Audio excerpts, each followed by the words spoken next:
Aetra Learning Center proudly present PMSM, Pekan Melek Sehat Mental. Akan ada rangkaian free webinar yang akan diadakan mulai tanggal 4 sampai 10 Oktober. Bintang tamunya menarik-menarik loh. Jangan lupa ya, cek terus media sosial kita. If you're happy inside, you can also radiate happiness for others.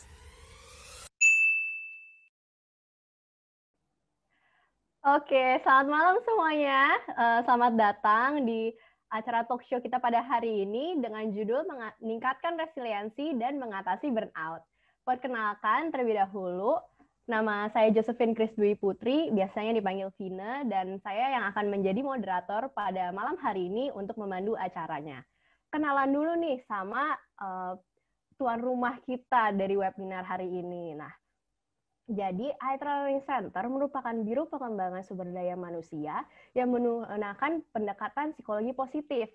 Aetra ini udah berdiri sejak 2008 dan mengedukasi sekolah, perusahaan, komunitas, juga masyarakat luas supaya mengenalkan pentingnya kesehatan psikologis itu. Terus habis itu ada banyak banget nih platformnya, ada bisa pelatihan, training, workshop, seminar, atau webinar kayak gini, sama ada podcast. Ada podcast namanya Tiket Terang. Nah, itu nanti didengerin ya teman-teman ya, itu juga keren banget, nggak kalah keren sama webinar hari ini. Nah, terus kenapa sih Aetra itu merupakan solusi terbaik untuk pembelajaran? Nah, yang pertama itu karena Aetra itu memiliki tingkat akurasi yang tinggi untuk program-programnya.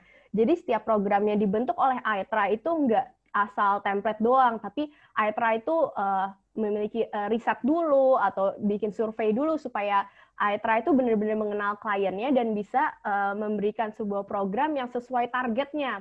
Terus yang kedua, metode-metode pengajaran yang digunakan oleh Aetra itu juga sesuai dengan apa yang dibutuhkan. Jadi emang udah pas banget lah gitu sama kliennya. Yang ketiga, setiap pengajaran yang dari Aetra itu nggak cuma dari common sense doang, tapi beneran memang menggunakan pendekatan psikologi positif. Terus yang keempat, kalau misalnya semua trainer, semua pembicara dari Aetra itu tuh emang sudah dari kualifikasi yang bagus dan juga memiliki pengalaman yang banyak. Jadi benar-benar programnya, metodenya itu bisa digunakan tuh dengan baik karena trainersnya juga semuanya sudah berkualifikasi dan juga udah punya pengalaman yang banyak. Terus gak gitu doang, gengs. Kita ini benar-benar Aetra emang mantep banget ya, kayak paket hemat super puas gitu ya. Udah ini kualitasnya udah terjamin banget. Terus Aetra tuh juga memberikan harga yang bersaing, jadi nggak bikin dompet agak seret gitu ya. Oke. Nah, tadi kan Aetra itu aku udah bilangin ada misi untuk mengedukasi masyarakat. Nah, itulah sebabnya Aetra membuat Pekan Melek Sehat Mental ini yang diadakan dengan ada 9 sesi webinar dari 7 hari itu dan juga 13 speaker yang benar-benar berkualitas di bidang masing-masing. Kita mau kenalan dulu nih sama speakers kita pada hari ini. Yang pertama, Kak Jessica Farolan. Kak Jessica ini nih sebuah psychological health trainer yang kayaknya udah sayang banget gitu ya sama Aetra, udah dari 2010 sampai sekarang tuh di Aetra udah menjadi fasilitator. Dulu cuman jadi cuman ikut-ikut bantu-bantu doang gitu. Sekarang udah mantep banget gitu ya di Aetra ya, kayaknya ya. Semua orang udah kenal gitu. Nah, ini terus ada yang chat juga, komika senior, mantap banget. Oke, tanpa berlama-lama yuk kita sambut Kak Jessica. Halo. Halo Kak. Aku dipanggil sebuah sama kamu. Emang aku apa? Aku buah nangka. Oh my God, sorry Kak. Agak deg-degan gitu ya, jadi otaknya agak nggak bener gitu. Kocak banget. Oke, Oke. Kak. Sebagai tuan rumah juga nih Kak, mungkin ada kata sambutan dari Kakak gitu untuk Pekan Melek Sehat Mental hari ini. Oke, singkat aja ya. Halo teman-teman semuanya, aku dari tadi udah ramai aja duluan di kolom chat. Terima kasih ya udah datang dan seneng banget. Ini cepet banget loh. Aku harus ngomong karena tadi sempat udah ketemu sama Kak Wina, Kak Likwina Hananto sama Vina juga bilang katanya saya nggak mau kalah. Yang hari ini harus lebih ramai. Ini yang kumpul tamunya jauh lebih cepat untuk 200-an ke atas dibandingkan sama sesi-sesi sebelumnya. Jadi bravo untuk kita semua. Semangat, rame, laku kita toh. Oke. Oke teman-teman, selamat malam semuanya. Thank you banget udah teman-teman udah datang malam hari ini dan aku sempat ngeliat nama-nama yang sangat familiar sudah datang, sudah hadir, sudah ikut sesi dari hari Minggu sampai hari ini. Terima kasih banget dan sebagai orang salah satu dari rekan-rekan Aitra yang ingin membuka, jadi Pekan Melek Sehat Mental ini kita punya misi bahwa kita mau ngerayain Hari Kesehatan Mental Dunia yang tahun 2020 ini mau ngomonginnya adalah mungkin karena didorong sama pandemi kita semua mau nggak mau dihantar ke jurang untuk mengakui bahwa kesehatan mental itu adalah hal yang sangat penting. Mau nggak mau yang tadinya ya udah nanti aja masih ada waktu, aku tuh masih bisa happy, mau nggak mau dengan adanya pandemi kita semua disadarkan bahwa ini penting, ini harus dilakukan sekarang, kalau tidak nggak tahu lagi harus seperti apa. Dan di WHO sendiri pun temanya untuk 2020 Greater Access, Greater Investment. Jadi WHO sangat mendorong tahun ini semua orang diharuskan, diwajibkan, sebisa mungkin dianjurkan untuk investasi lebih banyak di kesehatan mental dan kita buka akses selebar-lebarnya. Nah, ini adalah salah satu yang dilakukan Aitra, membuka akses lebar-lebarnya, gratis. Ikutin semuanya. Semua sesi ini kemarin ada yang nanya ke aku, Vina ceritanya, ini boleh nggak ikut satu sesi aja? Boleh nggak 2 aja? Aku sukanya cuma yang ini nih. Sebetulnya semua sesi ini dirancang karena ada keterkaitannya. Jadi aku sangat menghimbau teman-teman untuk ikut semuanya. Karena sehat mental itu juga harus sehat yang lain-lain juga. Sehat mental harus sehat cerna juga. Salah satu ada sesinya. Bahwa tubuh sama mental itu saling berkaitan. Nanti kita ngobrol lebih banyak juga. Tapi intinya kita ingin mengundang teman-teman untuk menjadi agen-agen yang teredukasi terkait dengan kesehatan mental sehingga teman-teman bisa cerita di lingkungannya masing-masing bahwa saya punya tips loh yang saya dapatkan dari beberapa sesi yang saya ikuti di Pekan Melek Sehat Mental. Saya bisa loh untuk membantu walaupun sedikit memberita info-info ini ke semakin banyak orang sehingga semakin banyak orang bisa terbantu dari segi kesehatan mental ya. Itu. Jadi enjoy for the rest of the night. Kita akan ngobrol-ngobrol santai, jadi tidak ada sertifikat, tidak ada slide, tidak ada apapun. Kita cuma akan ngobrol seru, teman-teman, supaya bisa relate-nya, supaya lebih kena, oh ini saya juga ngalamin ini, tanya sebanyak-banyaknya, keluarkan insight sebanyak-banyaknya di kolom chat. Jadi aku pengen banget justru dengar dari teman-teman juga, seperti itu. Itu aja dari aku, so enjoy the night, kita akan ketawa bareng, kita akan dapat insight bareng, gitu. Oke, thank you Kak Jess. Sekarang kita mau kenalan sama speaker kita yang kedua. Nah, kalau Kak Wina nih kayaknya semua orang juga udah kenal ya Kak Wina siapa ya. Seorang financial trainer dari QM Financial dan juga stand up comedian. Jadi hari ini kita kayak mau open mic gitu ya. Dua-duanya stand up comedian. Terus juga terakhir Kak Wina juga dapat penghargaan dari Global Program Fellow Eisenhower Fellowship USA di 2020. Dan ya udah daripada berlama-lama mendingan langsung aja ketemu gitu ya sama Kak Winanya ya. Oke, Kak Wina. Hai, aku punya hadiah buat Jessica. Bule sini. Dia udah mau kabur dari tadi si gendut ini. Aduh, dia marah. Bu, jangan marah itu lihat ke situ dulu, Bu. Bule. Ih marah. Lihat ke situ dong, kok pundungan tuh dia. Ini si gendut, mukanya kayak muka aku gede, lihat. Adik sini deh. Kasih ini anakku, ini muka perbandingan ya. Ya ampun. Muka anak sama muka kucing ukurannya hampir sama. Ini kucing gode. Tunggu, dia udah mau lompat dari tadi. Awas deh, nanti kamu dikoet. Lepasin dulu aja. Nah, waduh, punya kemana-mana. Hai semuanya, assalamualaikum, selamat malam. Bulunya banyak. Ini dari tadi mau setting biar bule bisa nongol, permintaannya Jessica susah banget tau. Terima kasih Kak Wina, aku sama bule. Thank you. Kamu sana takut kena kebulnya. Langsung bersih-bersih kita. Ya ampun.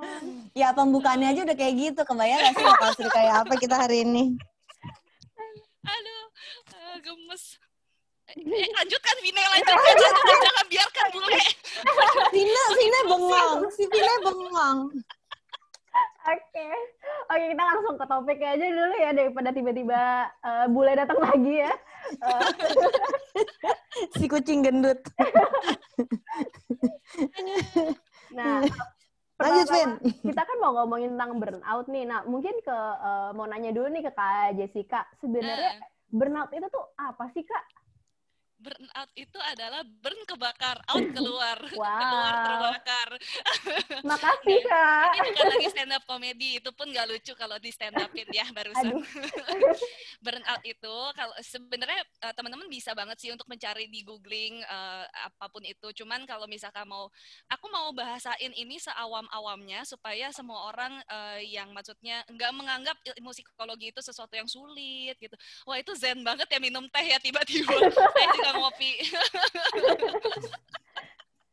Random banget gak sih kelakuan gue? Lanjut, Jess. Jangan distracted. Jangan biarkan aku terdistract sama Kawina. Oke. Jadi burnout itu kalau mau dibilang seawam-awamnya adalah kelelahan secara mental gitu ya, kelelahan secara psikis, secara psikologis, tapi terkaitnya langsung dengan pekerjaan. Jadi kalau kamu ngomongin stres doang, stres itu kan bisa related untuk banyak hal ya. Kamu bisa stres karena pacar, kamu bisa stres karena karena keluarga gitu, stres karena hubungan lah ya gitu, stres karena kucing misalnya barusan, stres karena yang lain.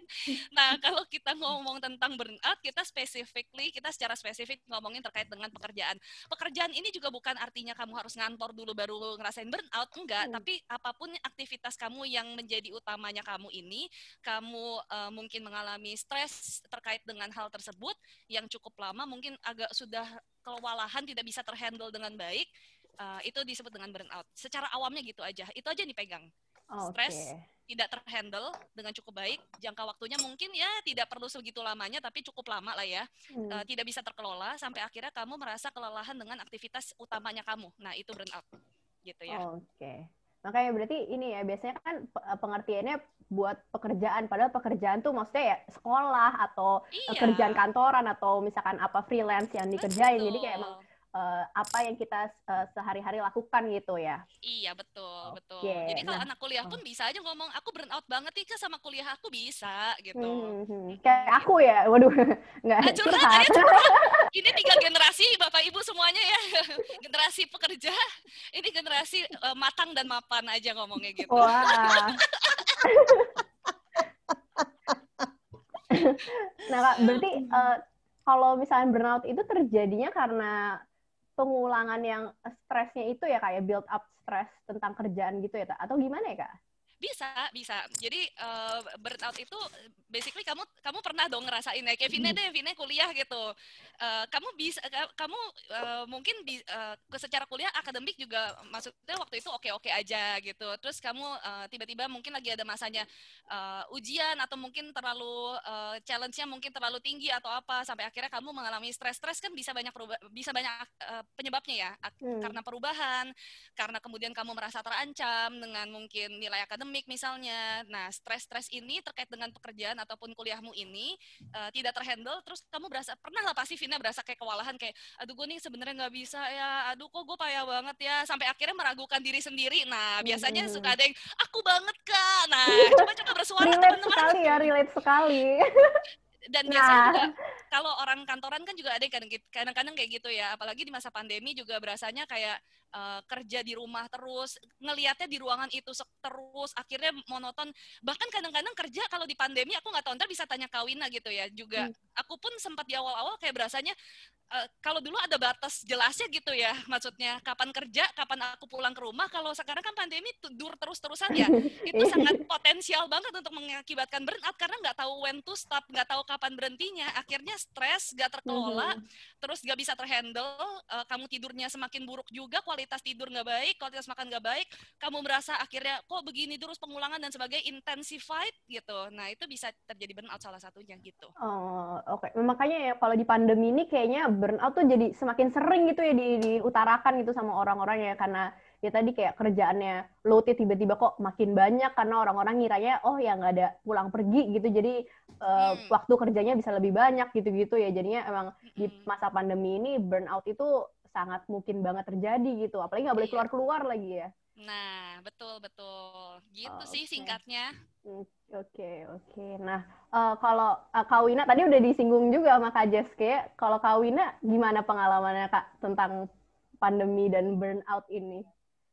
Aku tuh ngerasain ini agak lompat sebenarnya, nanti pasti Jess akan jelasin lebih detail. Aku tuh pekerjaannya di KM Financial sebelum pandemi, itu ngajar finansial dari kota ke kota. Jadi benar-benar yang keluar kota mungkin seminggu tuh 3 kota. Jadi Senin aku akan terbang ke Banjarmasin, terus nanti Rabu pulang, Kamis aku udah terbang lagi ke Makassar gitu misalnya, terus nanti pulang Sabtu Minggu tuh udah persiapan ke Timika, misalnya kayak gitu. Jadi dengan kerjaan yang kayak gitu hektiknya dari 2003 aku mulai KM Financial tuh dari 2003 pekerjaan kayak gini mungkin dalam berapa ya 15 tahun terakhir lah ya. Itu benar-benar dulu aku tuh sakit setiap bulan, pasti dijamin gitu. Ya abis kan badannya kayak gitu ya. Jadi kalaupun secara mental kelihatan baik-baik aja, gitu kan, tapi saya di dalamnya ternyata gelo gitu ya, di dalamnya ternyata dia sebenarnya menyimpan banyak masalah gitu ya. Jadi badannya tuh aku tuh percaya badan kita tuh kasih kayak sinyal gitu. Ini udah capek guys gitu. Apalagi kan pekerjaannya ngomong. Nah itu ternyata bukan cuma mental ya, secara fisik itu emang capek kan terbang itu, walaupun kesannya cuma duduk doang. Jadi aku tuh dulu sebelum pandemi dengan bekerja kayak gitu, zaman dulu sebelum 2013 aku setiap bulan pasti sakit, suara hilang lah, tahu-tahu pilek lah, ada demam lah, ada aja pasti. Sampai kemudian aku akhirnya memutuskan untuk lari. Dan setelah lari itu staminanya berubah total. Nah, tapi itu fisik. Nah, secara mental nggak bisa dengan cara yang sama ternyata yang aku rasa ini.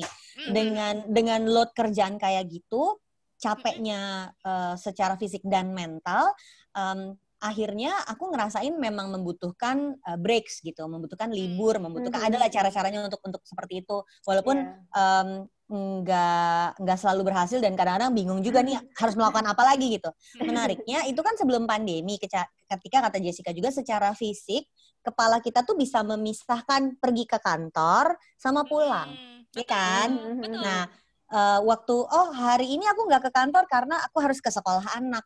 Seharian tuh di jalan, tapi kan kepalaku nggak ada kerjaan. Seharian tuh aku di jalan ngurusin anak, terus pergi ke mall, nungguin dia pulang. Pokoknya hari ini aku dedikasikan untuk pergi ketemu sama anak aku yang kecil. Ini yang paling kecil, yang gede-gede ada lagi guys. Yang udah kuliah gitu ya. Ada anak gue ada yang udah kuliah, oh my god gitu. Tapi jadi kebayang gak sih memisahkan otaknya tuh kan gak, memisahkan isi kepalanya tuh gampang. Kapan aku harus ke kantor, kapan aku ada di rumah, kapan aku ke sekolah. Begitu pandemi, ruang kerja aku ini adalah ruang tidur aku juga. Jadi di awal-awal tuh berat banget untuk menentukan ini lagi kerja atau enggak, karena benar-benar batasnya tuh kayak hilang kan. Itu yang kayaknya orang banyak merasakan, kok kerja online ini lelah sekali ya gitu. Dan itu yang terjadi di Maret April, waktu begitu ada kasus pertengahan April sebelum PSBB dinyatakan sama gubernur di KM Financial, kami udah begitu ketahuan memang ada kasusnya, hari Senin langsung libur, aku langsung bilang gitu. Hari Senin langsung, bukan libur, work from home, bukan libur guys, work from home gitu.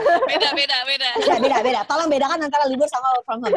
Hari Senin langsung work from home, jadinya anak-anak memutuskan, ntar mbak kita Senin masih harus beresin barang dulu segala macam, Selasa deh mulai full work from home. Jadi the second week of March, third week of March itu kita benar-benar work from home. Berarti kan April, Mei, Juni, Juli, Agustus, September, Oktober, udah 7 bulan kita work from home. Itu di awal-awal capeknya tuh capek mental, bukan capek fisik. Bener-bener capek mental. Yang sampai gue tuh bener-bener sama tim, guys boleh nggak jangan banyak-banyak sampai kayak gitu. Boleh nggak gue cuman waktu itu sempat ada masa, kalau sekarang udah lebih mungkin adaptasi ya mentalnya ya. Tapi waktu di awal gue tuh ada yang boleh nggak gue cuman mau ketemu screen 2 kali aja sehari, gue nggak kuat, gue bilang gitu. Kalau sekarang mungkin ada 3, 5 gitu, dihajar aja karena udah tahu managing energinya kayak apa. Tapi waktu di awal tuh bener-bener yang kayak capek banget, kayak mau meledak, yang guys gue 2 kali aja ya udah nggak sanggup sampai kayak gitu. Jadi misalnya ada 2 kelas jam 3 sore sama jam 7 malam, pagi tuh gue nggak bisa diganggu, nggak mau, gue mau tiduran, gue nggak sanggup sampai kayak gitu. Ya I've seen you gitu, maksudnya Kak yang awal-awal pas awal-awal masih IG live terus lama-lama menurun gitu, Kawina hilang kemana? Iya makanya. Hilang. I cannot handle it anymore. Iya benar-benar. Jadi yang dibilang burnout itu for real. Sebelum pandemi ada burnoutnya, tapi waktu sesudah pandemi beda gitu jenis burnoutnya. Dan sebelum pandemi itu terutama karena secara fisik pergi-pergi juga ya. Tapi begitu pandemi ini kita pikir cuman duduk-duduk. Ini kan istilahnya cuman kerjaan gue kan cuman gini-gini doang ya. Duduk-duduk di kursi ruangan ber-AC, apa sih masalah hidup lo gitu kan ya. Tapi enggak, ternyata secara mental itu melelahkan sekali. Sehingga waktu itu karena gue orangnya sangat reflektif kan. Kalau gue merasakan begini, ini tim gue juga pasti kayak gitu dong. Apalagi kan gue yang benar-benar kerjaan tuh kayak gitu. Sehingga akhirnya stop dulu, kita mesti ngecek nih ada pelajaran apa, ada kelas apa yang kita bisa ikut untuk ngerti ini tuh apa. Makanya waktu itu aku bahkan sampai ngirim beberapa orang dari tim QM Financial untuk ikutin workshop di Aetra. Karena kami sama Aetra udah lama kerja bareng, kita juga beberapa kali manggil tim Aetra untuk ngajar metode belajar, bikin kurikulum, itu kita ajak Aetra untuk ngajar di QM Financial. Tapi begitu habis pandemi ini, langsung begitu mulai pandemi itu yang kayaknya harus nanya lagi deh sama Aetra. Mereka punya lagi nggak workshop yang bisa membuka wawasan gitu. Dan waktu itu kita belajar apa istilahnya sih, just energy management ya waktu itu ya. Betul. Dan benar-benar abis itu anak-anak bisa relate semuanya. Iya itu gue banget semuanya.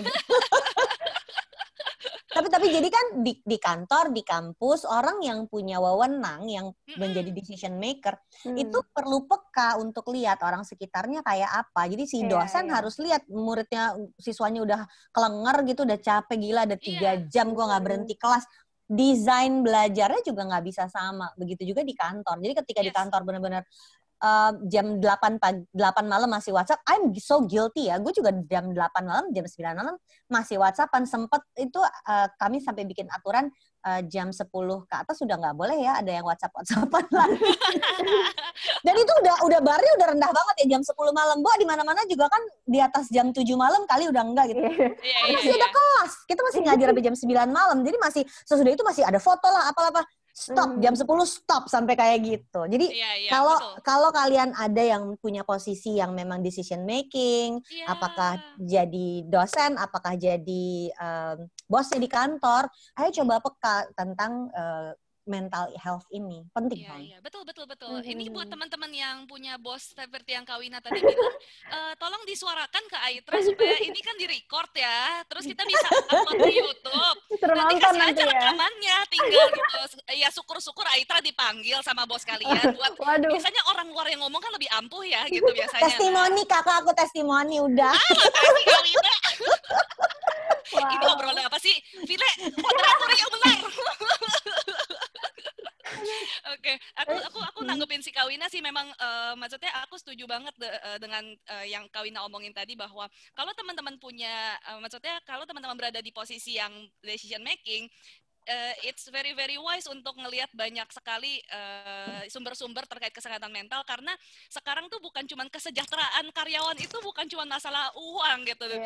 Kalau dulu juga bukan cuman, tapi sekarang setelah pandemi ini jauh lebih harus diperhatikan, karena ibaratnya awareness lebih tinggi ya, Jess ya. Betul, awareness lebih tinggi. Aku setuju, awareness lebih tinggi, dan harus dibilang orang tuh ya, karena Kawina tadi ngomong energy management, kita ngomong energy management tuh orang tuh burn out karena energinya habis gitu, kewalahan, nggak bisa dikelola dengan baik, dan yang kita tahu senjata untuk nge-charge diri kita cuma itu aja gitu, maksudnya apa berarti sih harus ada teknik-teknik baru dong, Jess. Exactly, betul, harus ada yang teman-teman tahu.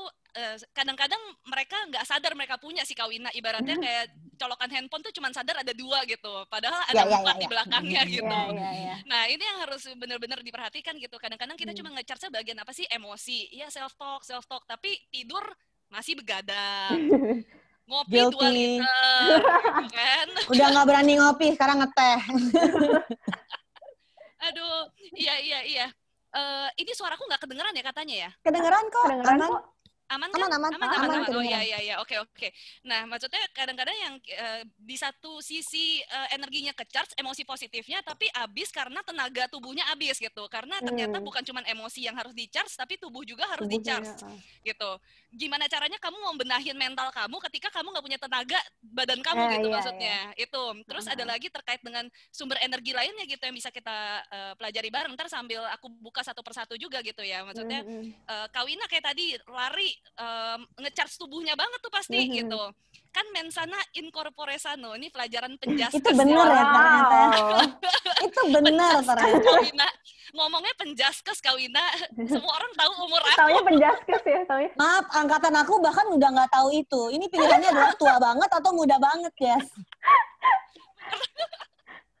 Aduh, iya gitu. Maksudnya ternyata itu benar. It turns out very very true. Di dalam tubuh yang sehat terdapat jiwa yang sehat. Kebalikannya juga di dalam jiwa yang sehat, kamu baru punya tenaga, dorongan untuk melakukan sesuatu terkait dengan badan kamu juga dan aktivitas kamu gitu. Okay. Nah, ada lainnya juga. Kadang-kadang ada yang namanya Kawina kemarin juga sempat cerita gitu ya, abis ikut kelas energi management ternyata iya ya ada yang namanya energi itu namanya energi mental. Mental itu adalah fokus gitu bahwa kalau kamu punya waktu untuk kerjain satu hal, fokusnya di situ. Kadang-kadang berapa banyak sih dari kita yang terdistrak sama handphone kita sendiri gitu. Aku. Nah, sebenarnya kan kalau lagi kerja terus bentar-bentar terdistrak itu kan kamu ibaratnya buang energi nggak jadi sporadis gitu energinya. Kesebar kamu ngeliat ini.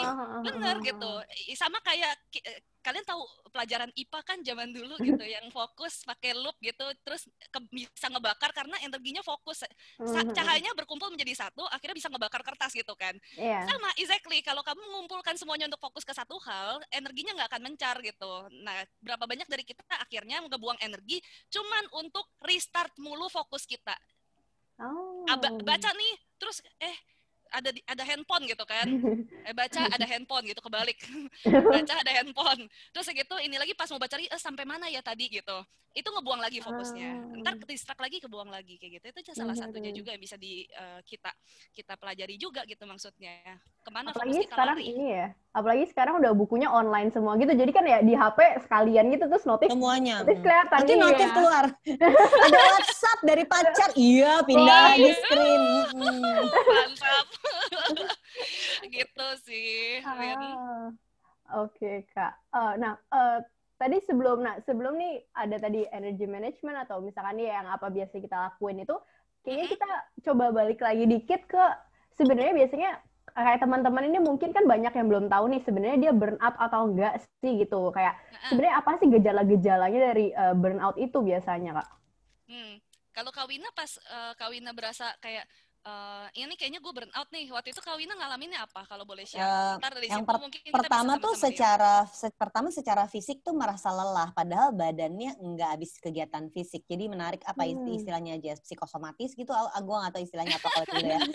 Soalnya gue ada temen yang psikiater yang bilang iya kadang-kadang ada penyakit yang ternyata psikosomatis bilang gitu. Yeah. Tapi isu yang gue rasakan adalah gue lelah, capek, jadi kayak energinya depleting gitu. Padahal gue tidak habis melakukan kegiatan fisik, benar-benar yang seharian perasaan duduk-duduk aja ya kan pekerjaan gue memang adalah duduk-duduk gitu ya. Tapi ternyata itu kerasa banget. Abis itu nggak bisa fokus. Abis itu langsung nggak bisa fokus. Dan biasanya kalau kayak gitu gue langsung bilang gue karena very reflektif orangnya, gue langsung berkaca gue bisa ngapain ya seminggu ini. Misalnya ada yang 1 minggu kelasnya tuh kerjaan tuh malam semua, jadi benar-benar setiap malam selesainya 9:30 malam. Umur nggak bohong ya guys, skincare boleh megang ya. Nah, tidak ada kerut-kerut, tidak ada, tapi underdeal dalam kan nggak bohong. Karena gue umurnya udah over 40, nggak bisa badan gue tuh digeber sampai malam kerja terus. Jadi akhirnya gue kayak gitu biasanya akan bilang sama tim gue, gue bagi cuti dong, gue minta cuti dong. Atau misalnya kerjanya tuh weekend. Kalau udah kayak gitu kan nggak ada berhenti. Jadi Sabtu ada kerjaan, Minggu ada kerjaan, Senin kerja lagi gitu. Nggak ada berhenti sama sekali kalau udah kayak gitu. Nah, jadi biasanya indikator awalnya yang gue rasain, oh nih gue burn out itu pada saat gue udah ngerasain sinyal-sinyal gue tiba-tiba kayak capek, udah bener-bener mau bangun dari tempat tidur aja kayaknya capek banget yang kayak gitu tuh. Sama gue nggak bisa fokus. Gue misalnya gue harus nulis, gue udah nggak bisa nulis. Gue harus nge-review materi. Mau kelas tuh kan ada modulnya ya. Biasanya kan anak-anak tuh kirim, Mbak ini modulnya baca dulu. Gue udah nggak sanggup baca, serah lo aja dah. Sampai udah kayak gitu tuh. Jadi gue nggak bisa berkontribusi optimal gitu di tim juga kalau udah kayak gitu. Harus nge-review apa sesuatu yang kalau udah detail gue udah nggak sanggup. Itu indikator gue burn out biasanya. Ya, benar. Aku nanggepin Kak Wina, iya betul. Ini di chat ada yang ngomongin gangguan jiwa.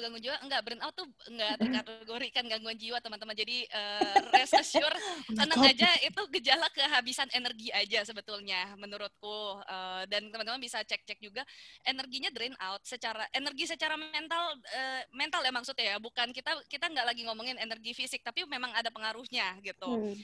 Betul tadi yang dibilang bahwa apa yang ada di tubuh pengaruhnya ke mental, apa yang ada di mental pengaruhnya ke tubuh. Jadi mentalnya udah capek banget, akhirnya ya tadi Kak Wina bilang mau ngerjain apapun kok kayaknya padahal cuman ya ilah ungkang-ungkang kaki doang di rumah dengan AC gitu kan, tapi nggak ada. Apa sih masalah hidup gue gitu kan? Iya, tapi ternyata nggak bisa dianggap remeh, Jess. Oh, betul. Ada satu lagi.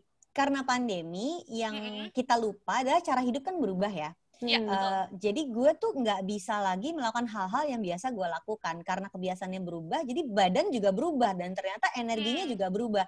Betul. Contoh yang gampang adalah buat gue lari itu udah kayak active meditation. Jadi buat gue tuh lari itu selain memang bikin badan jantung sehat, badan lebih bugar gitu ya, dan stamina gue jadi kuat banget untuk ngajar. Misalnya gue suruh ngajar 7 jam, gue hajar loh, ngajar 7 jam sendirian gue bisa gitu. Kalau lagi kelas yang keluar kota gitu dari jam 8 pagi sampai jam 5 sore gue sendirian ngajar, gue bisa tuh berdiri cuman break sholat sama makan gitu. Tapi begitu pandemi itu tidak terjadi, lari pun gue nggak berani keluar portal, Jess.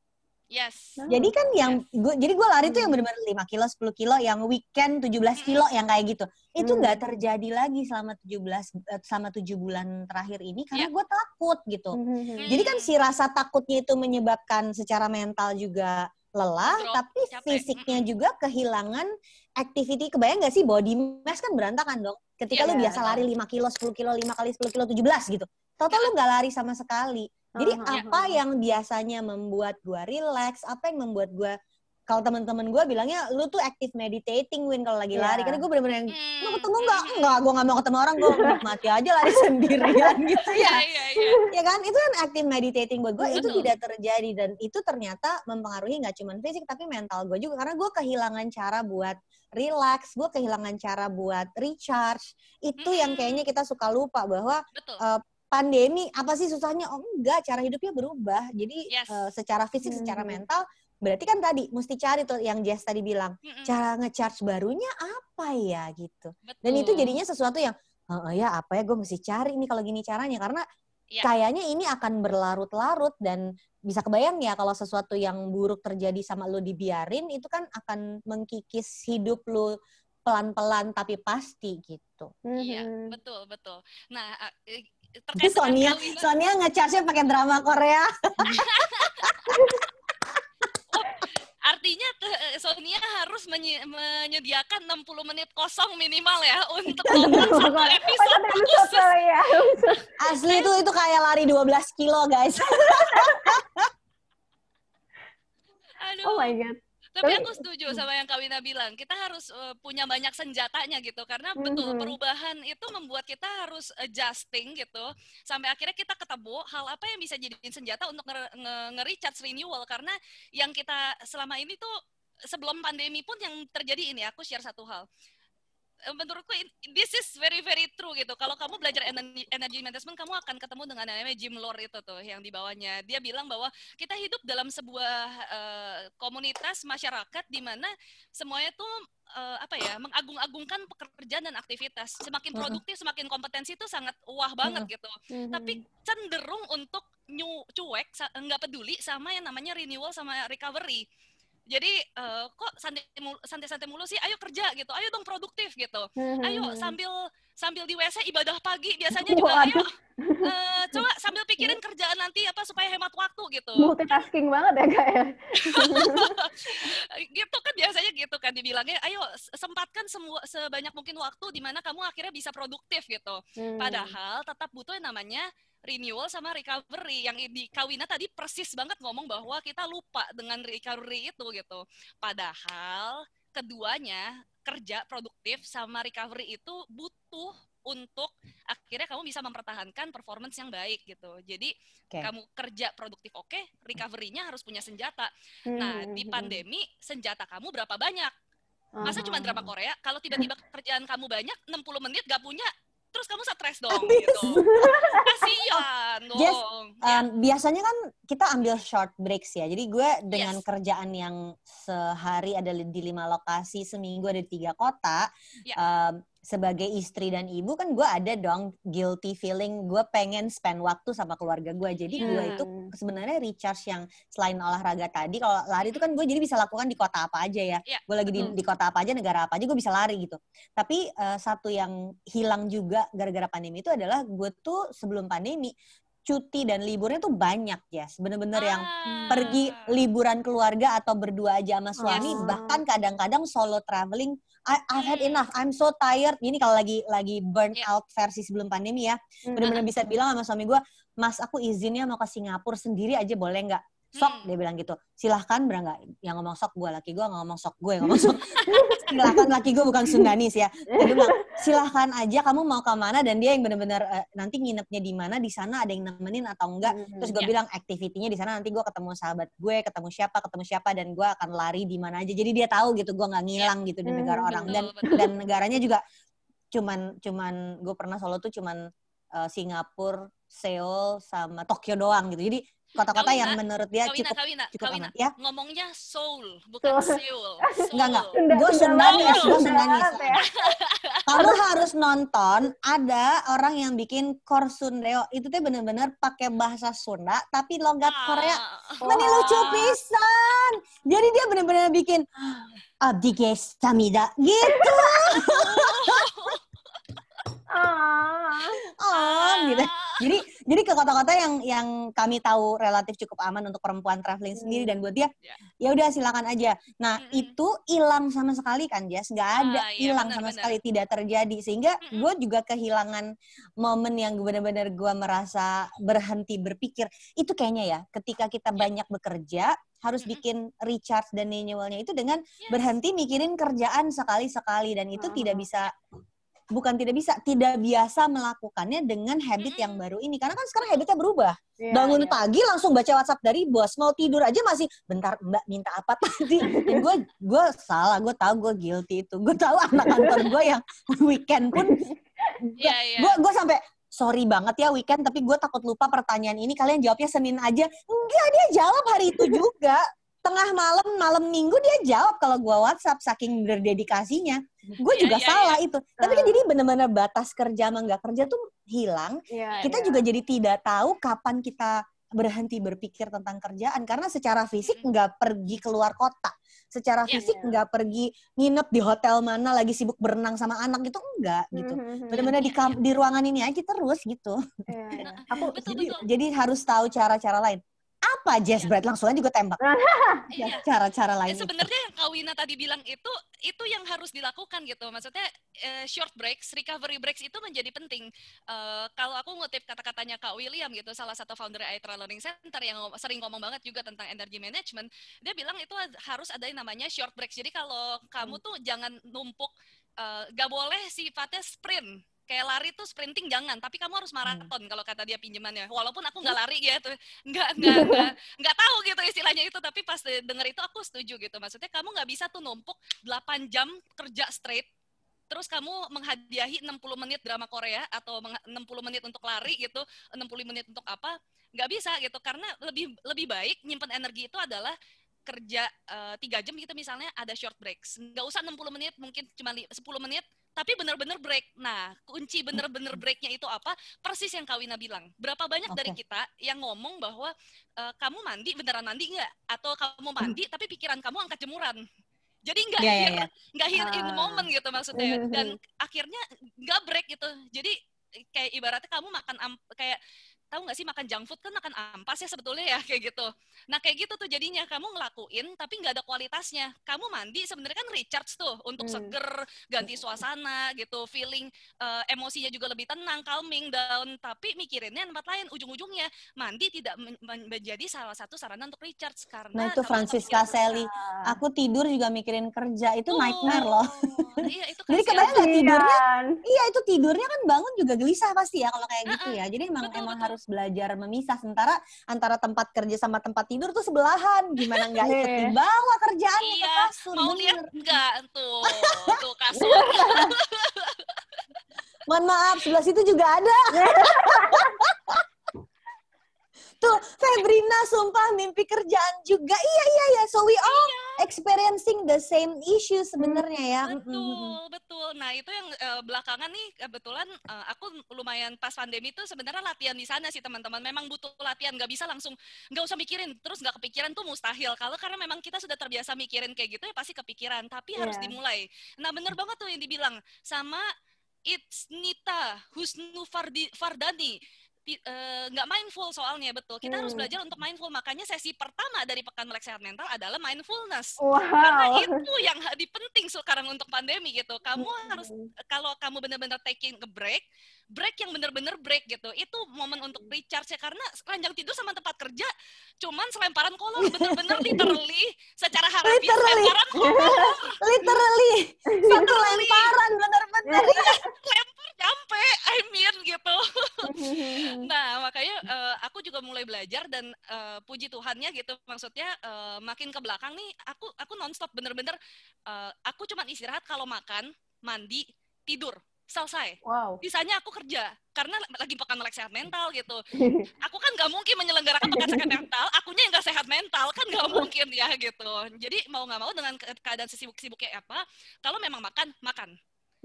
Gak boleh skip juga, karena kalau skip kamu nggak recharge tubuh kamu. Makan itu recharge tubuh kamu. Jadi sumber energi kamu banyak, tubuh, emosi, pengalaman positif sebanyak mungkin. Mental tadi soal fokus, kita udah bahas 3 gitu ya. Nanti aku kasih, tenang aja teman-teman, ada rangkumannya sedikit di akhir supaya teman-teman nggak perlu nyatet-nyatet ya gitu. Tapi maksudnya bener yang Kak Wina bilang gitu, aku setuju banget karena itu salah satu yang aku praktekin dan betul. Mau sepadat apapun, kerja kadang-kadang nih baru kelar, ntar pasti jam 10, jam 11. Tidur, habis itu bangun, pagi-pagi udah langsung kerja lagi. Ya satu-satunya break cuma makan sama mandi, selain tidur. Tapi aku nggak stres. Kenapa? Karena kalau aku memang lagi makan, aku makan. Nggak mikirin kerjaan sama sekali. Handphone lempar dulu di mana. Jangan dilempar beneran sampai rusak tapi ya. Tapi maksudnya dilempar nggak tahu kemana. Jangan literally. Jangan literally. Tapi maksudnya dilempar supaya aku mau ngambil handphone pun susah, ngerti nggak? Out of reach gitu maksudnya gitu. Nggak usah sampai pokoknya nggak bisa cari, nanti kalau udah kelar makan, cuci piring, nah habis itu baru deh ambil lagi gitu. Butuh usaha kalau mau ngambil gitu. Membantu juga untuk kayak ditulisin yang mau dikerjain itu apa. Aku tahu to do list tuh kadang-kadang nggak efektif, tapi buat aku jadinya aku tahu berapa banyak pekerjaan hari itu, sambil juga nggak berarti ini kalau nggak kerja nggak dikerjain semua aku nggak tidur, nggak gitu juga.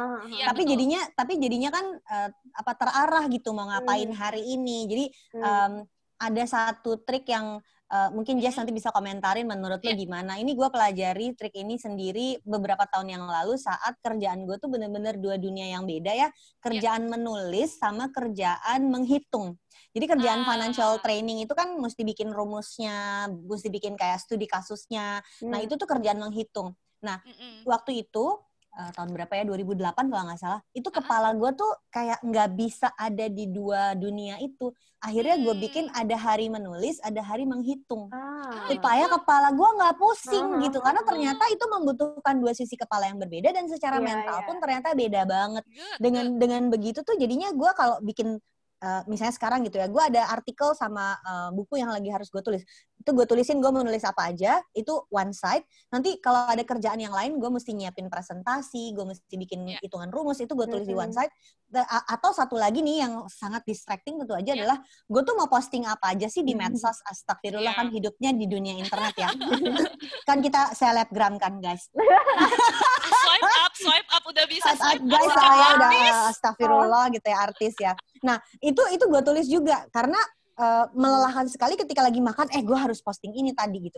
Gara-gara itu tuh untuk kerjaan gitu. Jadi bukan cuman komentar-komentar konyol gue di Twitter, enggak, ini untuk sebuah kerjaan yang gue harus post.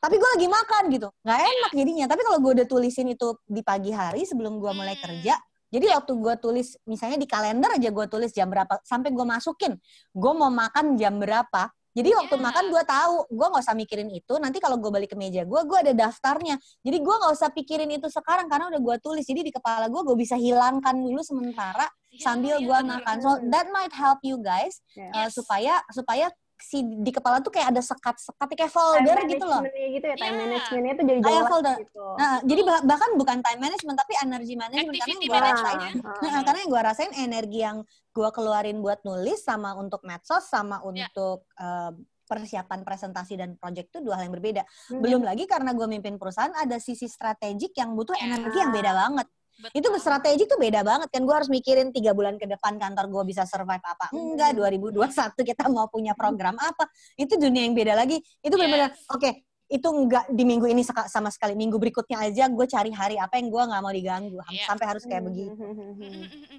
Aku komen 2 hal nih menurutku, itu nice banget menurutku. Karena yang pertama adalah ini yang terkait dengan si mental focus itu. Karena kalau kamu kenapa ngomongnya jadi kalau kamu gitu.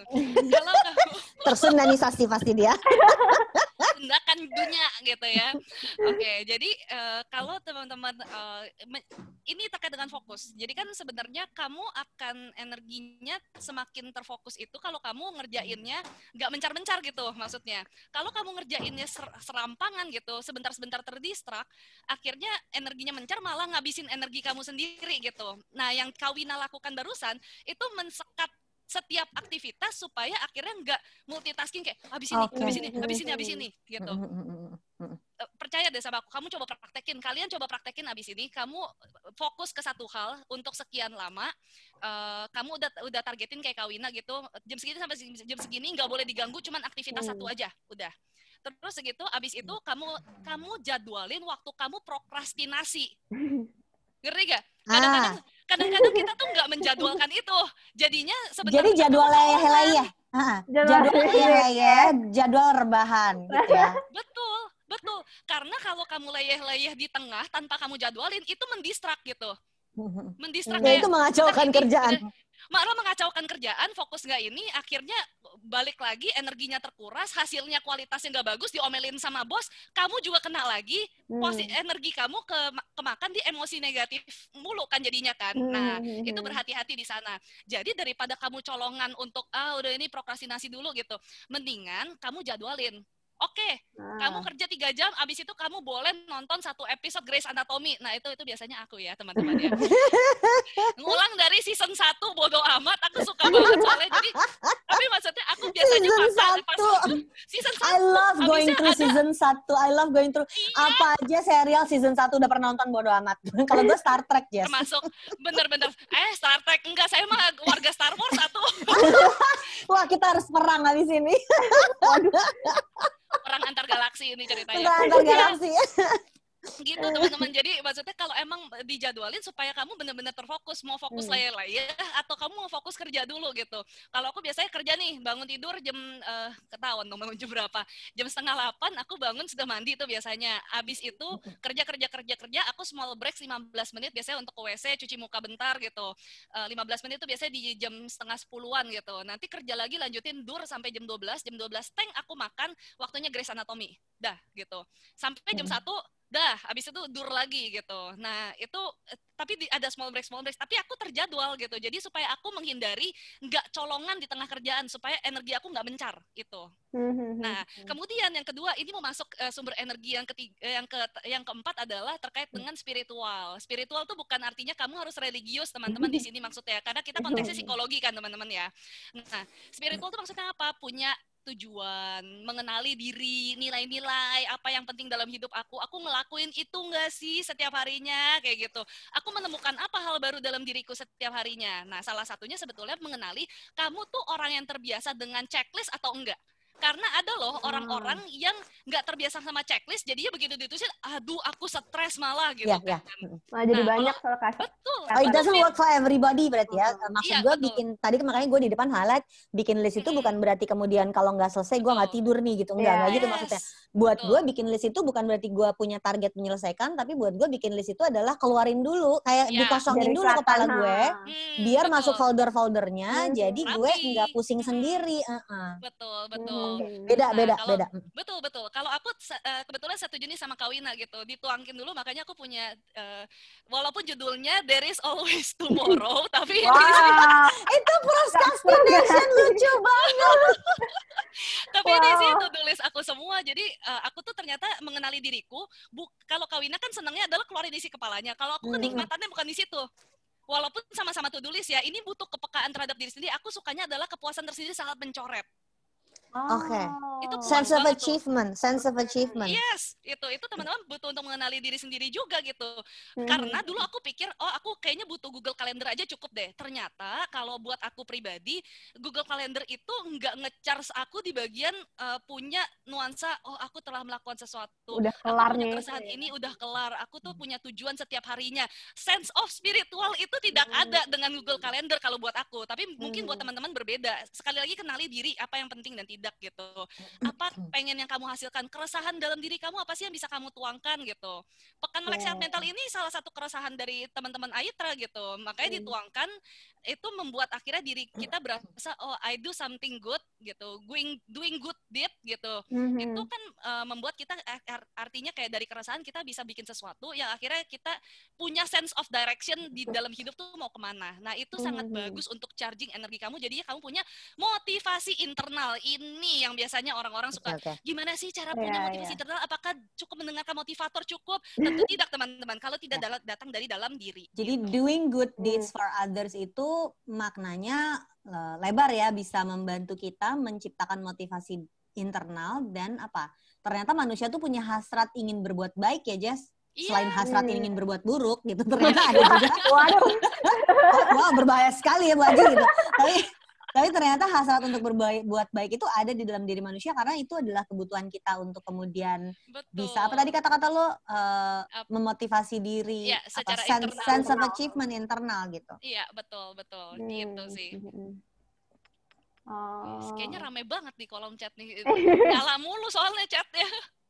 Tapi iya sih, aku setuju banget sih, karena memang apalagi di masa pandemi ini yang harus banyak adaptasinya dengan cari itu kayak motivasi internalnya, cara recharge-nya baru gimana, itu kayak awal-awalnya makanya mungkin kayak stres banget, karena kok kayaknya kerjaan kayak nggak kelar-kelar, tapi capek banget badannya, tapi kok perasaan juga nggak keluar-keluar gitu, tapi rasanya capek bangetnya aja gitu.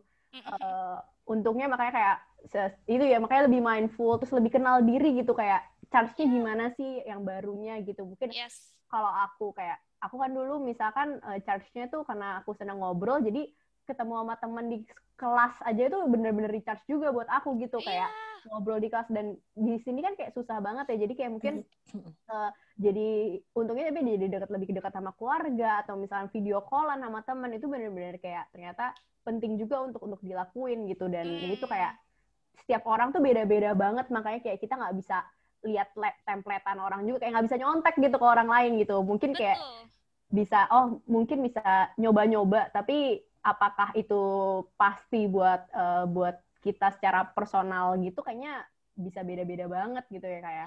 Iya, betul. Tadi kenali diri berarti kuncinya ya. Nah, untuk melakukan itu gimana dong, Jess? Karena kan tiap orang kan beda-beda. Berarti kita perlu banyak berkenalan sama diri sendiri. I think that's what psychology is about, no? Supaya tahu tentang diri sendiri dan jadinya bisa bikin improvement, dan kalau ada masalah juga kita tahu moving on dari masalah itu apa. Caranya gimana ya, Jess? Karena kayaknya segala trik udah disiapin, kalau kita nggak tahu mana yang cocok buat kita kan itu susah juga ya. Kalau berdasarkan teori bisa banyak nih ngomongnya gitu, tapi kalau aku maunya best practice aja gitu, karena aku dan teman-teman di Aitra percaya banget bahwa pengenalan diri adalah langkah awal dari penyelesaian masalah. Nah itu boleh tuh dikutip, pengenalan diri, diulang ya, pengenalan diri adalah langkah dari penemuan solusi dari masalah gitu. Jadi aku percaya banget di sana, di titik itu, bahwa ini yang ngomong Clara Agusta, supaya nggak diomelin ngambil quote-nya orang gitu. Jadi apa yang bisa dilakukan? Banyak sebetulnya. Kenal diri tuh bisa diawali dari pertanyaan kayak aku tuh sebenarnya lagi ngerasanya apa sih? Itu kan bagian dari pengenalan diri. Kayak aku tuh banyak banget di luar sana terlalu cepat untuk nge-label aku galau. Galau tuh apa ya? Emosi di balik kata galau tuh apa sih sebenarnya? Kamu kecewa, kamu kesel, kamu marah, kamu gusar, kamu apa gitu? Kamu cemas. Cemas sama galau bedanya jauh. Kamu sedih sama galau tuh beda loh. Galau tuh maksudnya apa sih gitu? Kadang-kadang juga kita terbiasa untuk ya pokoknya gitu deh gitu. Pokoknya gitu deh tuh melingkupi apa yang kamu rasakan. Kadang-kadang kita kebanyakan di luar sana cukup tanda kutip sorry to say agak malas untuk dig deeper gitu ya, mengenali lebih jauh gitu. Apa yang kita rasain sebenarnya. Padahal nih salah satu trik yang aku suka lakuin adalah dengan kita tahu emosi kita seperti apa, kita mulai bisa melihat apa yang biasanya membuat kita merasakan emosi tersebut. Nah, setiap orang kan misalkan kita pernah sama-sama marah nih bertiga gitu, tapi kita cukup yakin apa yang membuat kita marah tidak sama nih gitu. Nah itu kan sebetulnya dibalik apa yang membuat kita marah itu adalah hal yang penting yang kita pegang sampai akhirnya kita bisa mengeluarkan emosi itu. Kamu jadi tahu nih bagi diri kamu tuh apa sih yang penting buat hidup kamu, itu kan mengenalan diri sebetulnya. Terus apa yang sebenarnya membuat saya tuh merasa terharu ya, jadi setiap emosi itu pasti ada penyebab di belakangnya gitu ya Kak ya? Betul, trigger ya, bahasanya keren banget ya, trigger gitu ya. Trigger tuh bukannya yang belang-belang itu ya. Maaf Gayus ya, oke, maaf.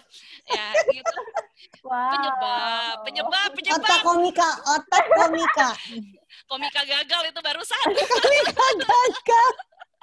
Jadi emang nggak instan pastinya. Kadang-kadang juga kesulitan kita untuk sebenarnya apa sih yang membuat kita merasakan hal tertentu gitu. Nah ini bagian dari pengenalan diri menurutku. Itu kunci paling dasarnya menurutku sih. Pengenalan emosi, penyebabnya apa, kenapa membuat kita merasakan itu kan menggali sebenarnya apa yang kita anggap penting dalam hidup kita.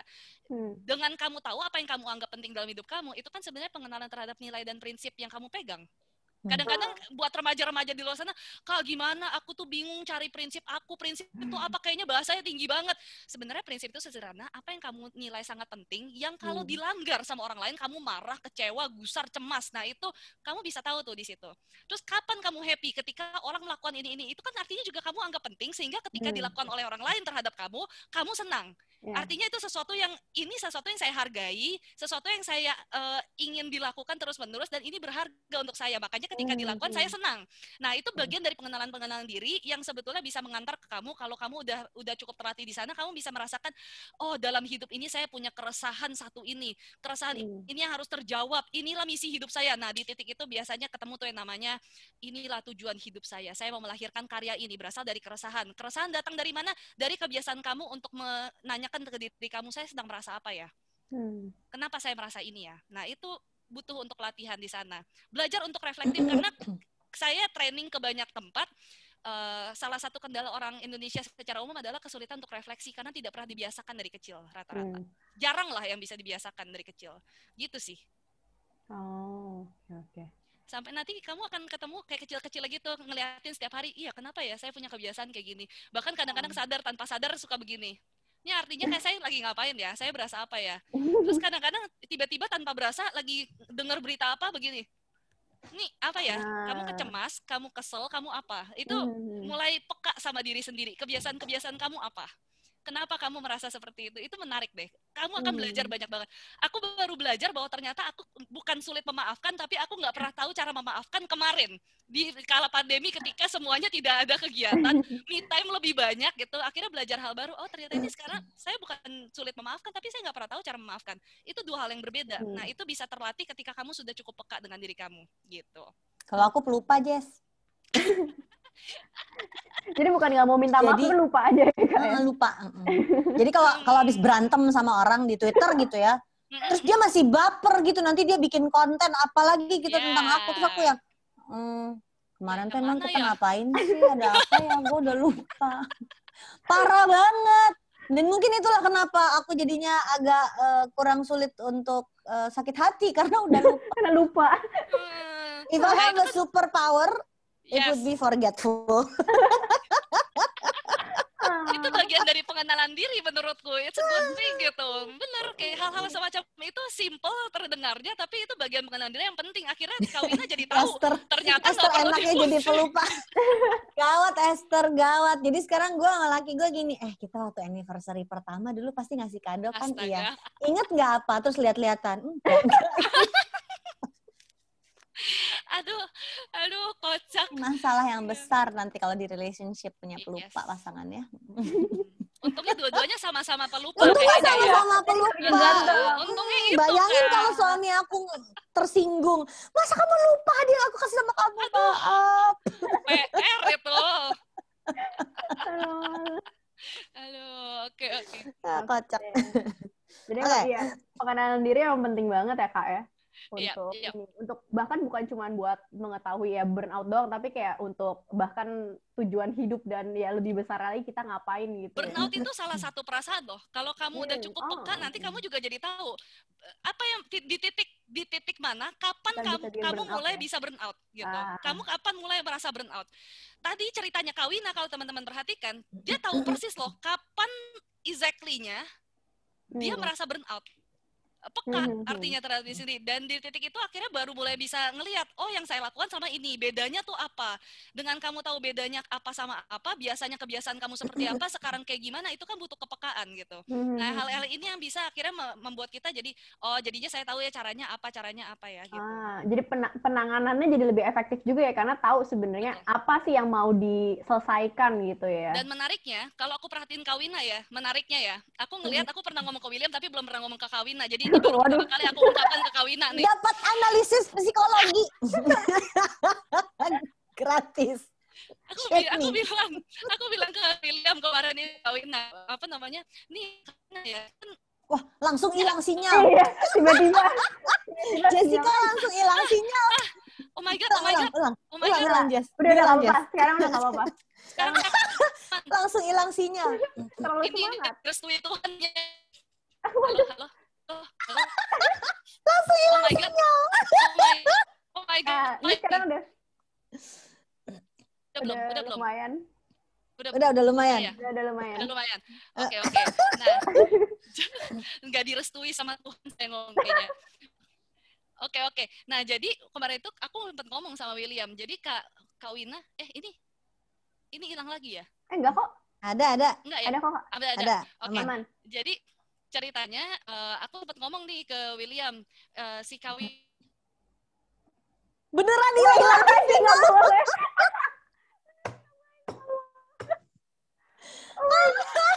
Ini lucu banget. Jess hilang. Anggun sampai ketawa tuh. Banget. Aduh, kocak sumpah. Beneran gak boleh ngomong kali ya. Ini kayak Lucu banget. Udah muncul lagi dia. Ya Tuhan, internet rumah saya luar biasa. Jadi negara sesuatu ya. Aduh. Ya ampun, mohon maaf saudara-saudara ini. Lucu banget ini sumpah. banget. Lanjutkan Jess, aku menunggu. Jadi ceritanya aku sempat ngomong ke si William, ini Kak Wina nih abis ikut kelas, dia suka ngepost gitu ceritanya tentang energi management. Ini kayaknya ya bahwa kalau teman-teman tahu bahwa pemahaman itu sendiri terkait dengan diri sendiri ataupun suatu hal yang kita lagi alamin itu sendiri udah bisa nge-charge energi kita sebetulnya gitu. Jadi kalau kamu nggak tahu nih kondisi kamu kayak gimana, tiba-tiba kamu dapat pencerahan, oh saya tuh kemarin lagi ngerasain ini, itu sendiri udah charger sebenarnya. Kayak kemarin tuh Kak Wina tuh berasa dapat banget tuh pencerahan, terus habis itu energinya langsung der gitu rasanya mungkin gitu. Gitu sih, itu yang tadi mau aku sharingin gitu. Jadi kemampuan untuk belajar dan menceritakan kembali itu aja tuh udah kayak road to recharging gitu. Karena aku ngerasanya kalau kita bisa mendefinisikan sesuatu yang kita bingung, itu tuh bagian dari proses belajar kan. Mendefinisikan sesuatu yang kita bingung itu kan adalah sesuatu dari belajar kan. Nah itu tuh ternyata bantu banget kita untuk mengerti gitu. Jadi mungkin juga kenapa online classes sekarang jadi laku banget, karena orang membutuhkan itu, mendefinisikan dirinya, ingin tahu lebih banyak, karena memang burn out, capek Iya. gitu. Ngapain sih gue kerja gitu kan? Yes, betul. Jadi ya kayak gak tahu tentang gue burn out atau gue merasakan apa tuh juga menambah kayak tambahan lagi pikiran lagi gitu kayak sebenarnya apa sih yang gue rasain gitu kali ya. Ya, Betul. Persis. Nah, tuh persis kayak kata Kak Williamnya nyaut akhirnya. Karena memahami sesuatu terutama diri kita itu sense of growth dan semua orang senang kalau kita bertumbuh gitu kan. Nah, itu tuh. Di titik itu biasanya terrecharge energinya. Gitu. Ini ada pertanyaan kah yang masuk mungkin? Ada. Coba ya, Coba. Ada di question box tadi kayaknya.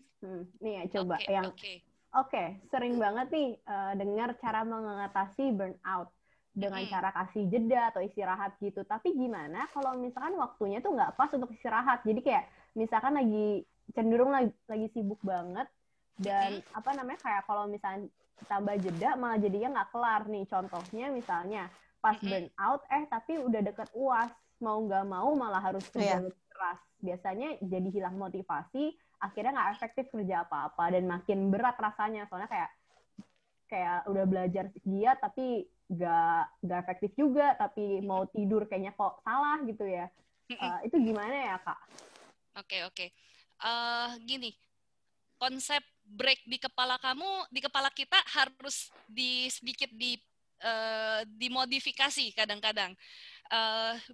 Ada beberapa orang yang merasa seperti itu biasanya ketika kita memakai mindset pola pikir bahwa break itu harus lama. Karena nggak bisa seideal itu kadang-kadang. Misalkan pas waktu UAS gitu, memang kamu nggak akan pernah ketemu sama waktu yang ideal. Dulu aku punya patokan pola pikir aku butuh me time gitu. Nah, tapi sampai titik di mana kerjaan aku dan posisi aku nggak memungkinkan aku untuk punya me time sebegitu lamanya. Mau nggak mau aku harus juggling waktu.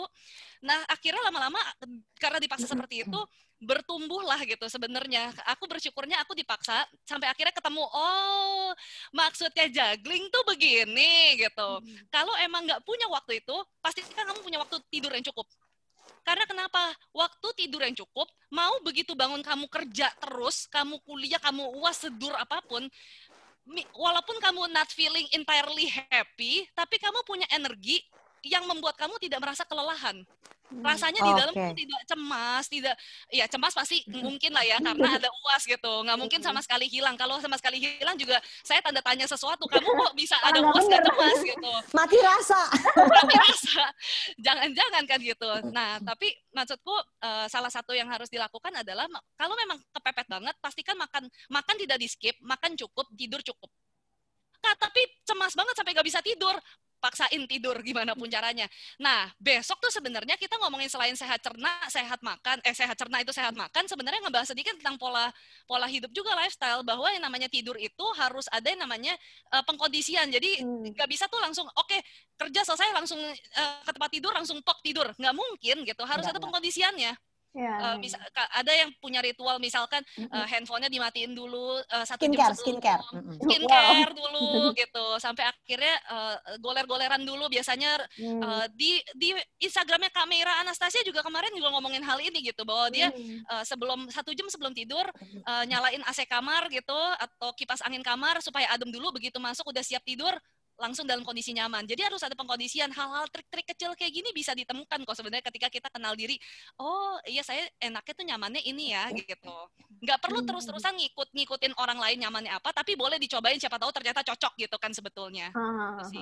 Jadi boleh dicoba tapi jangan jadi patokan kayak kalau misalnya itu nggak berhasil kok gue aneh gitu atau ternyata gimana gitu, padahal karena tiap orang akan punya caranya sendiri-sendiri ya. Tapi itu menurut aku menarik, bikin conditioning gitu.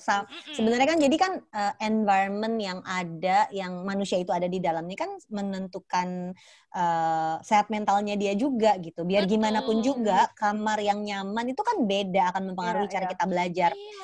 Ya kan, kayak gitu tuh penting. Nah, jadi misalnya zoning mana ruang kerja, mana ruang tidur, mana ruang makan itu penting. Walaupun ya kan kalau kos kan satu itu aja ya Kak, gimana caranya? Yang sedih, aku pun nggak punya ruang kerja sama ruang tidur yang terpisah, tapi aku bikin ini meja kerjanya, di belakang tuh ada sofa kecil yang kalau aku mau break aku akan pindah ke situ. Tempat tidur terpisah gitu. Yang jaraknya tetap cuman kayak kata Jess, cuman selemparan kolor semuanya. Jadi kalau kalian ada yang anak kos kerja online tapi di kos-kosan, menurutku itu stressful juga kan, kamu cuma ada di dalam ruangan berapa kali berapa selama 24 jam gitu kan. Itu menurut aku perlu, nah kata William itu namanya anchoring. Betul, anchoring, Nah, betul. Aku ngerasanya tuh kayak bukan membohongi tapi preconditioning itu bahwa aku ada satu ruangan di bawah yang memang dipakai, ada ruang makan dan ruang duduk keluarga, tapi di bagian sebelahnya yang benar-benar dibatasi ini cuma ada kayak kredensa doang. Aku olahraganya di situ. Dan di situ ada dumbbellnya, ada matrasnya, ada kettlebellnya. Jadi aku tahu itu area untuk bisa olahraga. Di ruangan yang sama ada satu pojok yang memang isinya adalah meja kerja buat anakku, main slime-nya dan teman-temannya. Supaya dia tahu area ini yang buat dia bermain dan itu tidak mengganggu misalnya tempat aku nonton TV, aku nggak mau tiba-tiba ada mainan anak di situ, sampai kayak gitu. Ya betul, betul. Jadi suasananya tuh dibangun. Mungkin selama ini aku tidak menganggap itu terlalu penting. Itu sesuatu yang memang kita buat aja karena memang di rumah pengen ada ruang untuk duduk, jangan ada tiba-tiba mainan jadi berantakan. Sebenarnya alasannya cuma gitu kan. Tapi betul. Setelah pandemi jadi malah merasa zoning kayak gitu tuh jadi penting banget. Ruang kerja suamiku tuh di lantai atas, baru setelah 7 bulan ini baru mulai kita rapi-rapiin lagi. Waktu itu udah sempat dibersihkan, udah sempat dirapiin, tapi setelah 7 bulan kita riset lagi. Sampai buku disusun mau warna apa buku yang ditaruh di Jadi bukan berdasarkan topik lagi, topik dan warna. Terus dia bilang, cuman mau merah sama hitam. Jadi kita cari buku bisnis apa yang warnanya hitam sama merah untuk disandingkan dengan hiasan-hiasan apapun yang ada yang sesuai sama dia. Dibikin seperti itu karena ya hidupnya kan memang kebanyakan bekerja, jadi mari kita bikin suasana kerjanya seperti itu. Kalau nggak punya ruang kerja terpisah, tapi ya aku kerjanya kebagiannya di kamar. Dulu tuh kita bikin ruang kerja di atas, tapi tidak pernah dipakai karena memang jarang bawa kerjaan ke rumah kan. Betul. Nah sekarang begitu pandemi kerjanya full 100% online di rumah dua-duanya. Lucunya adalah aku dan suamiku dua-duanya kerjanya ngomong. Jadi nggak mungkin kita ada di satu ruangan gitu loh. Jadi aku terusir ke kamar tidur kan. Nah, tadinya tuh nggak ada meja ini, nggak ada sofa itu tuh nggak ada. Ini tuh benar-benar gara-gara pandemi. Tadi aku tuh kerjanya di kasur. Ngajar tuh benar-benar duduk sila di kasur. Dan enggak banget, enggak enak suasana. Jadi pelan-pelan mengubah itu. Jadi kalau kalian ada yang anak kos dan is very stressful, I'm sure. Kalian stuck di ruangan sekian kali sekian. Tapi zoning pojok sebelah situ kayak Jessica kan kelihatan. Ini memang untuk kerja gitu. Padahal kalau digeser dikit langsung kasur sebenarnya. Mungkin itu akan bantu nggak sih, Jess? Tadi apa sih maksudnya William bilang anchoring tuh maksudnya anchoring gimana? Anchoring itu menciptakan, tadi ada yang disebut sama Dina Febriana juga, aku anak kos meja cuma butuh, cuma satu, di lakban mejanya aku jadiin area suci. Nah sebenarnya kalau mau ngomong bahasa awamnya itu, area suci, area sakral. Sakral, emang cuma punya batas doang. Area sakral juga ada, area suci gitu. Keren. Betul, jadi memang anchoring itu bahasa awamnya adalah kalau aku di sini artinya yang muncul adalah emosinya ini. Kalau aku lagi berada di posisi mana dengan bentukan tubuh seperti apa, emosi yang muncul ini. Dan itu bisa dikondisikan. Jadi makanya nggak boleh tercemar. Kayak yang Kak Wina bilang tadi, kalau aku lagi di sini, aku maunya nggak ada mainan anak sama sekali. Supaya tidak ada hal yang tercampur di sana. Jadi begitu duduk di sini, moodnya langsung naik untuk kerja gitu. Kalau aku mau tidur, jangan di tempat tidur mikirin kerjaan. Ujung-ujungnya tercampur antara santai sama produktif. Secara emosi gitu. This is very interesting karena tadi lo bilang emosi dan emosinya itu kan akan menentukan energi kayak apa yang keluar nih buat teman-teman yang sempat nonton gue sama Jessica stand up comedy. Gue tuh punya sepatu golden gue punya sepatu golden gue itu yang hanya nongol kalau gue stand up comedy karena gue merasanya emosi gue dan energi yang keluar saat gue ngajar finansial beda sama emosi dan energi yang keluar ketika gue stand up comedy. Kalau kata Mo Sidik, gue tuh kayak orang trans kalau lagi stand up comedy. Like a completely different person. Apaan ini? Gue gak kenal Ligwina yang ini, kata si Mo Sidik gitu. Dan itu gak gue sadari sebagai sesuatu yang psychological. Sampai tadi lu bilang karena memang emosi dan energi yang keluar tuh akan berbeda saat lu mau kerja, lu mau makan, lu mau itu. Berarti dengan kita memisah-misahkan kayak gitu tuh akan membantu kita manajemen energinya biar nggak cepat burn out atau justru untuk memanage burn out-nya sendiri deh, Jess? memanage untuk dua-duanya bisa. Untuk mencegah supaya nggak burn out, kamu harus ngelakuin itu supaya akhirnya tertata kan secara energi tuh kecas gitu maksudnya. Kamu istirahat, bener-bener istirahat, kamu kerja akhirnya beneran fokus, tidak tergoda Fokus sama tadi ya, istirahat. kata William fokus tadi ya. Betul, betul. Nah, tapi di satu sisi ketika kamu lagi burn out, akhirnya itu juga membantu. Oh, di sini waktu aku untuk charging. Jadi kalau lagi aku burn out, aku geser dulu ke sini supaya agak lebih relax dan tercharger. Oh, aku lagi memang butuh makan. Oke, makan dulu yang benar. Itu dua-duanya bisa both way sih menurutku. Dan betul, artinya aku menyadari bahwa yang tadi Kak Wina bilang soal sepatu itu betul dan sudah pernah kami omongin. Ternyata aku banyak ngomongin Kak Wina di belakang. Mohon maaf ya, Kak. Awas sinyal hilang lagi. Jadi pesan sponsornya kalau aku ngomong Tuh kan hilang lagi. Apa aja ada lagi. Iya, jadi aku kesimpulannya aku suka ngomongin orang, kalau lagi ngomongin orang sinyalnya hilang. Udah gitu. Oh my God. Coba apa gibah ketahuan.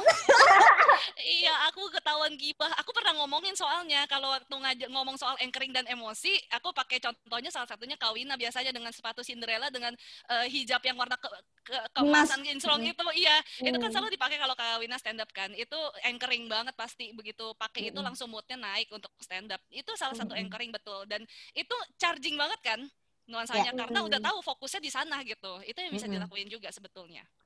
Tuh, there you go guys, bisa dicoba. Gue ngerti banget ketika kalian berpikir, susah banget kan kamar gue di situ, kerja gue di situ juga, makan juga di situ. Kebayang anak kos ya? Gue juga kebayang, tapi iya gue ngerti banget karena gue biasanya tidak bawa kerjaan pulang. Gue kerja kan luar kota bahkan, jadi bener-bener dunia kerja sama pulang ke rumah tuh beda banget buat gue. Rumah itu adalah ya tempat suci buat gue, tempat gue bersama keluarga gue, dan I'm a mom and a wife when I'm at home. I'm not the Ligwina Hananto yang lu lihat di luar jadi stand up comedian atau jadi financial trainer. Sekarang si dunia itu kayak apa ya, merge jadi satu, dan itu memang cukup membingungkan sih di awal.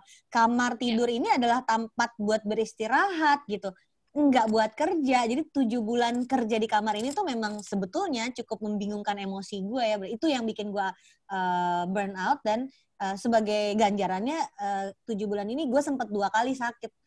Yang pertama itu gue ada otot di hip yang kayak cedera gitu sampai gue harus ke fisioterapi. Yang satu lagi tuh gue sempet kayak kram perut yang parah banget sampai harus tidur di tempat tidur 3 hari. Dan itu 2 sakit yang gue nggak tahu ini apaan. Belum pernah sakit itu sebelumnya guys. Jadi bener-bener yang gue diskusi sama teman-teman gue yang psikolog, yang psikiater, mereka tuh udah, ya Win itu sinyal sih, kayaknya lu capek Win. Gitu aja, mereka nggak ngasih komentar yang gimana-gimana. Lu udah konsul ke dokter, udah gue pakai aplikasi gitu, gue konsul ke dokter apa-apa segala. Oh iya, terus temen-temennya sebenarnya sih kayaknya lu cuman perlu istirahat. So be careful with your energy management. Itulah kenapa gue beneran lu punya workshop energy management. Gue kirim orang, gue satu tim, gue kirim semuanya ikut sama lu, ya Allah. Kalau ada lagi kasih kabar ya, karena menurut gue teman-teman yang ada di sini kan kalian ikut sekarang sesinya kan dalam rangka pekan melek kesehatan mental gitu. Tapi workshop yang waktu itu William bawain dan nyeritain analoginya si energi itu kayak keran air, ada kayak kerannya, ada hose-nya, ada pompanya, itu kena banget. Dan sesudah itu gue tuh bener-bener ngerasa, oh this is very helpful, dan tim gue pun merasa, iya Mbak, ngerti banget. Jadi sesudah itu aplikasinya di kantor gue adalah kapan lu mau cuti, gue gituin anak-anak kantor gue. Nice. Bener, sampai kita bikin mandatory. Jadi kan ada cuti tahunan yang mau diambil kapan, orang nggak bisa liburan gitu ya. Itu kan sebenarnya cukup membuat orang sedih kan jadinya kan, yang biasanya dia recharge dengan cara liburan nggak bisa. Ada cuti lebaran kemarin garing banget gitu. Nanti gue ada cuti Natal lagi, garing juga gitu. Tapi akhirnya seperti tadi Jessica bilang, ternyata yang dibutuhkan udah bukan lagi long holiday, tapi benar-benar breaks butuh yang kayak gitu kan. Jadi akhirnya kalau kita ada kerja yang sampai Sabtu Minggu gue yang lo mau ngambil cuti dari yang kemarin Sabtu kerja itu kapan, sampai gue gituin. Karena ya nggak bisa dipungkiri sih, mental burnout ini buat gue sebagai orang yang punya karyawan bahaya menurut gue. Ini bahaya. Dan kalau tidak teridentifikasi dari awal, kasihan gitu anak-anaknya kalau dia harus berhadapan sama beban mental yang terlalu berat gitu. Betul. Oke. Nah, Vina mau nanya apa? Ayo Vina, ayo. Gue bilang juga lu harus tahu cara menghentikan gue sama Jessica ngomong. Aduh. Lucu banget. Kocak. Lama-lama aku yang burnout lagi jangan-jangan. Nggak ada. Aduh. Ini kayaknya udah jam, nggak kerasa udah jam segini ya. Kayak hilang waktu. agak udah ini namanya fokus teman-teman. Fokus, energinya bagus ya, bagus. Nah, tadi Kak Jessica katanya ada yang tentang ya, buat mungkin sekalian closing statement ini aja ya, aku bagi sesuatu yang buat teman-teman yang kayak berasa jadi Kak, apa yang perlu dilakukan, aku punya sedikit tips-tips sedikit yang bisa mungkin membantu. Sebentar. Ini nanti tenang aja buat teman-teman yang ada di grup WhatsApp, stay right there karena aku akan bagiin.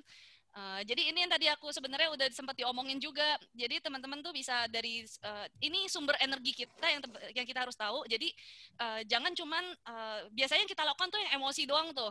Pengalaman emosinya banyak nonton drama Korea tadi kan, terus segitu biasanya dengerin musik atau makan hal-hal yang menyenangkan gitu. Itu kan sebenarnya kayak boba gitu kan, misalnya boba kan sebenarnya bukan kamu menyehatkan tubuh, tapi kamu mengalami pengalaman positif dengan sesuatu yang manis gitu kan. Nah, biasanya yang kita ngomongin di self care gitu-gitu itu hanya di emosi. Kamu cuma nyarger satu sumber doang, sedangkan kita punya 3 lainnya gitu, yang semuanya harus tercharge gitu. Tubuh kamu harus sisanya cukup. Ini yang tadi emosi sama tubuh tuh main sana in corpore sano banget tuh gitu. Tubuh istirahat kamu harus cukup, makanan harus sehat, jangan skip, itu yang paling penting. Olahraga sama recovery breaks aja, stop dulu. Nah, si mental itu fokus yang harus, padahal yang bisa dikontrol. Kadang-kadang kita mikirnya kemana-mana gitu. Biasanya nih tips buat teman-teman, kalau aku bilangnya adalah biasanya nih kalau mulai cemas, yang suka aku tanyain ke diriku, ini saran juga dari beberapa teman di Aitra. Oke, kamu cemasnya apa? Ini, bisa nggak kamu ubah? Bisa. Kalau misalnya bisa diubah saat ini nggak? Kalau jawabannya enggak, nggak usah pikirin dulu. Toh nggak bisa sekarang, nggak bisa ngapa-ngapain gitu. Nah, kalau misalkan ternyata bisa nggak kamu ubah? Enggak, ya udah nggak usah dipikirin, sesimpel itu. Jadi ya udah tinggal terima konsekuensinya aja, walaupun konsekuensinya belum tentu enak gitu kan. Tapi buat apa kita udah tahu terima konsekuensinya nggak enak terus kita pikirin gitu. Ya udah ntar tunggu konsekuensinya datang baru tuh gitu. Kalau sebelum itu kamu mau rencanain untuk next ke depannya baru bisa gitu. Tapi kalau emang cemas untuk sesuatu yang nggak bisa kita kontrol, what for? Buat apa? Terus yang tadi aku bilang, hindari jangan terlalu banyak distraksi saat melakukan sesuatu supaya energinya nggak mencar. Fokusnya ke satu titik gitu jadinya. Kalau emang mau leyeh-leyeh, jadwalin jadwal untuk leyeh-leyeh dan prokrastinasi gitu ya. Sama yang terakhir, spiritual bukan tentang religiositas, tapi ngomongin tentang kenal diri, temukan keresahan, terus akhirnya bisa mengantar pada kamu tuh maunya apa, ini yang disebut motivasi internal, dan kamu akan bisa menemukan sebenarnya makna hidup kamu apa. Terakhir, kan banyak yang nanya, resiliensinya nggak kebahas Kak gitu. Sebetulnya kamu baru bisa bangkit dari kegagalan ketika kamu well rested gitu. Gimana caranya kamu bangkit kalau kamu nggak punya tenaga secara psikologis dan kamu nggak punya tenaga secara badan kamu mau bangkit dari apa gitu, yang ada kamu nyusruk gitu. Nah biasanya ini omongan dari Shawn Achor, one of my favorite psychologist itu. Jadi dia bilang bahwa a resilient person is a well rested one. Jadi pastikan kamu well rested supaya kamu punya energi. Dan kadang-kadang langsung punya daya lentingnya lebih cepat ketika menghadapi kegagalan. Jadi kalau kamu mau jadi orang yang resilient, pastikan kamu well rested dengan mengisi energi di 4 sumber tadi. Gitu sih kurang lebih. Ayo cuti.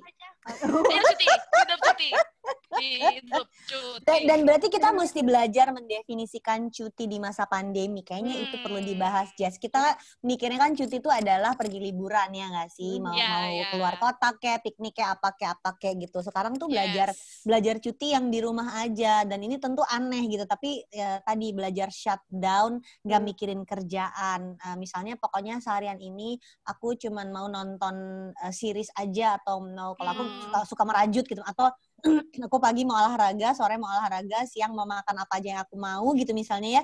Tapi benar-benar jadinya enggak dan sempat susah direspon di media sosial dan di WhatsApp.